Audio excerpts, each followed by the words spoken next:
sekarang aku lagi sama Katin Heri Gondrong dan kayaknya Katin yang ucapan tahun baru untuk seluruh pemirsa Sriwijaya. Silakan Pak Katin.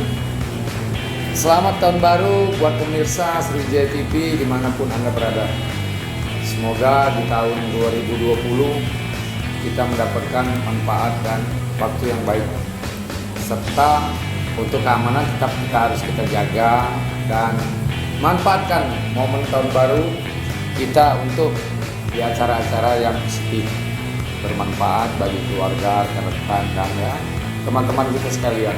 Sekali lagi, salam Casikil, salam dari Gondrong.